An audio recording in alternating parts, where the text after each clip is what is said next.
emisión de hoy, Verónica Mendoza intenta alcanzar por segunda vez la presidencia de la República. Verónica Mendoza fue congresista, es antropóloga, es psicóloga, nació en el Cusco y nos concedió una entrevista a David Gómez Fernandini esta semana.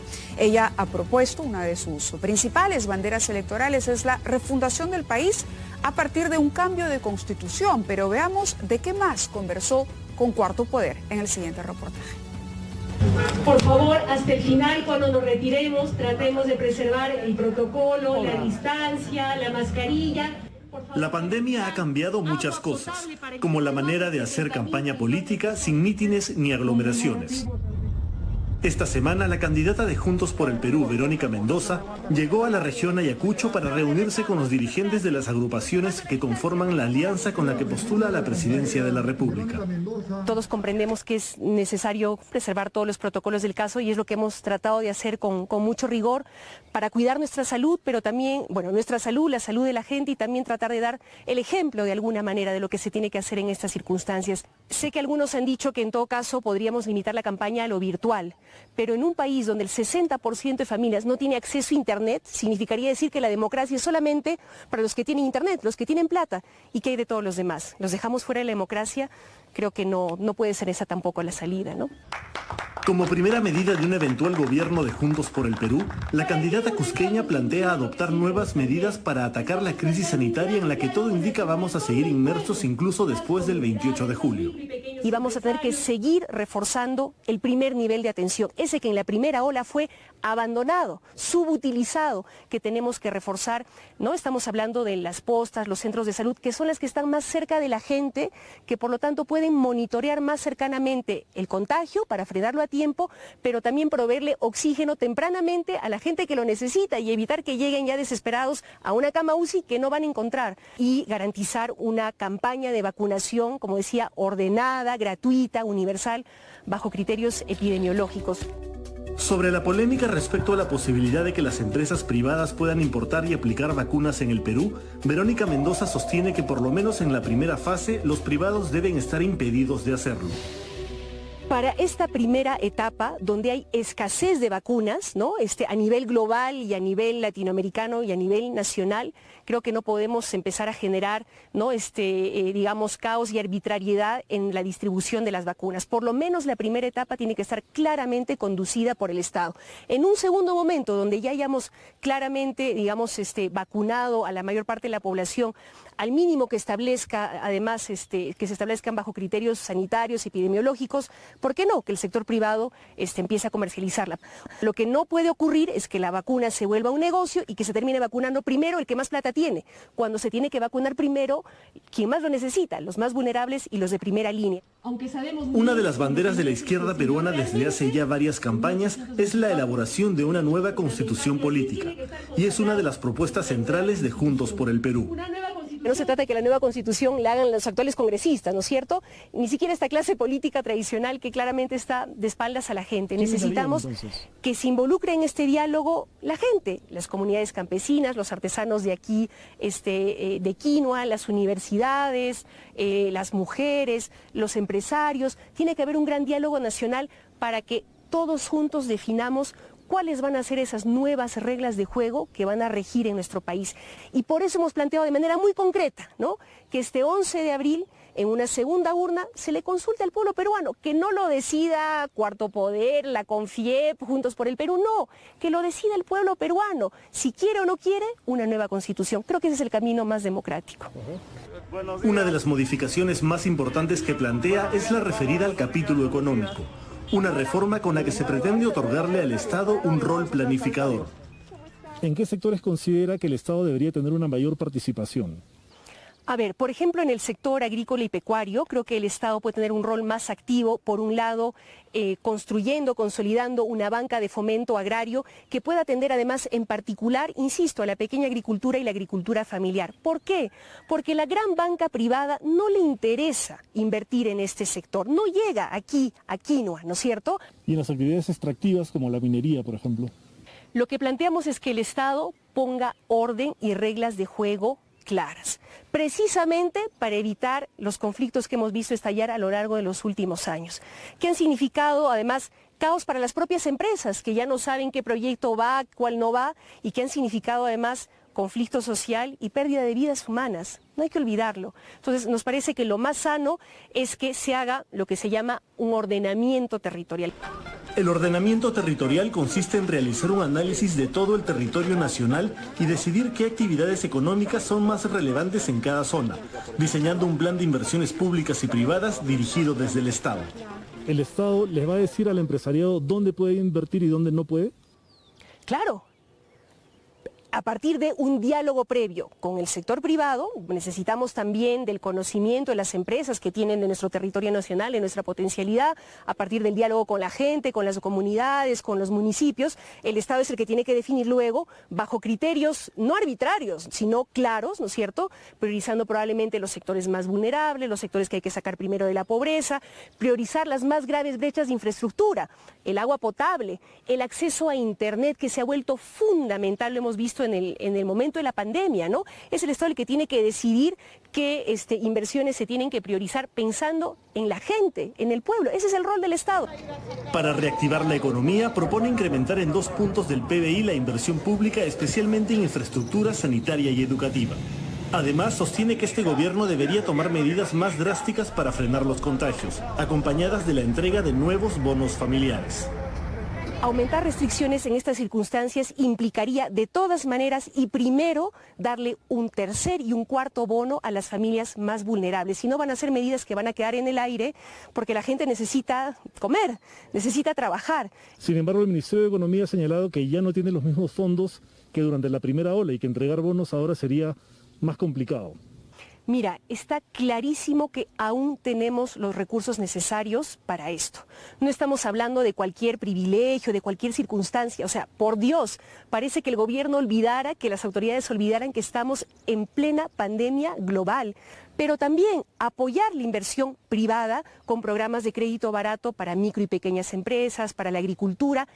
Hace poco más de una semana, en una entrevista televisiva, Verónica Mendoza deslizó la posibilidad de que en un eventual gobierno suyo, el Banco Central de Reserva imprima billetes para darle liquidez al Estado. Verónica, que usted descarta la posibilidad de recurrir, digamos, a la emisión de dinero en el Banco Central de Reserva.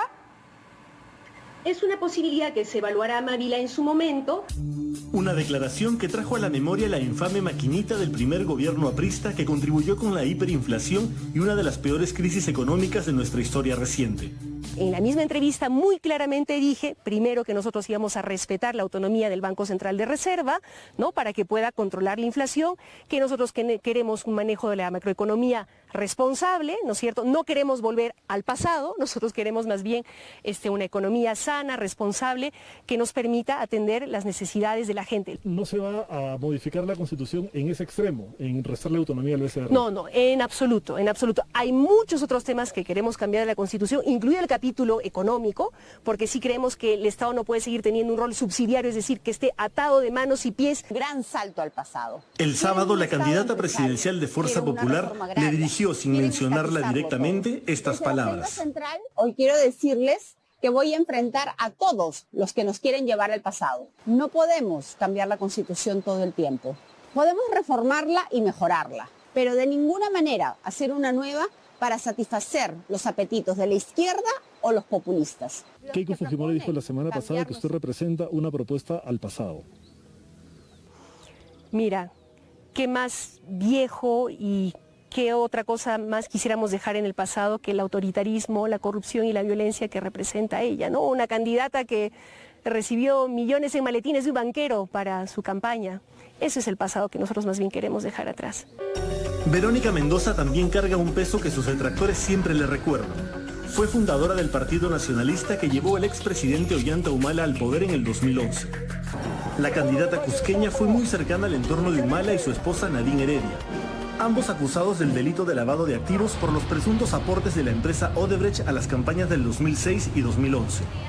¿Qué tan cercana era la ex primera dama Nadine Heredia. Si hubiera sido tan cercana como se dice, pues me hubiera quedado ahí, ¿no? Cerca del cogollo del poder, hubiera buscado un ministerio, no lo sé. No, yo entendí que mi lugar era del lado de la gente, como lo he estado siempre, y he aclarado en todas las oportunidades que se me ha preguntado que yo nunca manejé las cuentas, la campaña del Partido Nacionalista.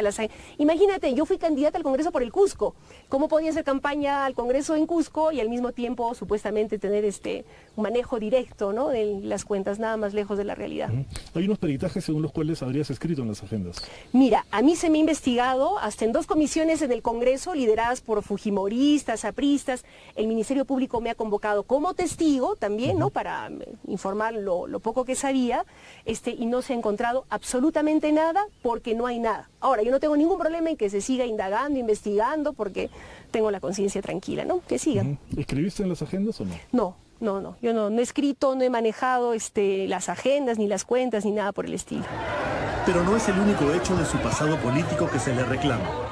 ¿No fue una contradicción con su discurso anticorrupción haberse aliado con alguien como Vladimir Cerrón, procesado y sentenciado por corrupción? Mira, en el momento en el que supimos de la sentencia, incluso previamente a ella, ¿no?, en este caso nosotros decidimos apartarlo de la alianza que estábamos construyendo.